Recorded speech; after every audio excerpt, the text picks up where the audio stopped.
Hi families. எல்லா உமனுக்கும் பார்த்தீங்கன்னா கண்டிப்பாக ஆஃப்டர் மேரேஜ் வந்துட்டு யாராவது ஒருத்தர் சப்போர்ட் தேவைப்படும். நம்ம எந்த ஒரு வேலை செய்யணுன்னாலும் கண்டிப்பாக வந்துட்டு நமக்கு ஒரு சப்போர்ட் தேவைப்படும். எனக்கு அந்த சப்போர்ட் பார்த்திங்கன்னா என் ஹஸ்பண்ட் ப்ளஸ் என் அம்மா 2 பேருமே எனக்கு நல்லா சப்போர்ட் பண்ணுவாங்க. அம்மா ஒர்க் முடிச்சுட்டு வந்துட்டு பாருங்கள், பாப்பா கூட விளையாடிக்கிட்டு அவளை ஜாலியாக பார்த்துட்ருக்காங்க. இப்படி தான் வந்துட்டு டெய்லியுமே நடக்கும். இந்த கேப்பில் தான் நான் வந்துட்டு சொல்லியிருந்தேன் இல்லையா, ஆல்ரெடி நான் ஹூக் கட்டுற ஒர்க் பண்ணிகிட்ருக்கேன்னு. அந்த இதில் நான் பண்ணிப்பேன், முடிச்சுப்பேன் அந்த டைமிங்கில். அம்மாவும் வந்து பார்த்திங்கன்னா பாப்பாவை அழ விடாமல் பார்த்துப்பாங்க. ஏன்னா அவங்கள தான் நம்மளால் எந்த வேலையும் செய்ய முடியாது இல்லையா, நமக்கு அவங்க நினப்பாவே தான் இருக்கும்.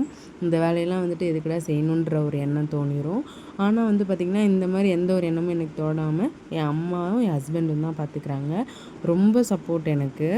இதனால தான் வந்துட்டு என்னால் ஒரு விஷயத்தை வந்து துணிஞ்சு செய்ய முடியுது. இப்போ நான் இந்த வேலையை ஸ்டார்ட் பண்ணியிருக்கிறதுக்கு காரணமும் அவங்க 2 பேரும் தான். அவங்க இல்லைன்னா கண்டிப்பாக இதனால் செய்ய முடியாது.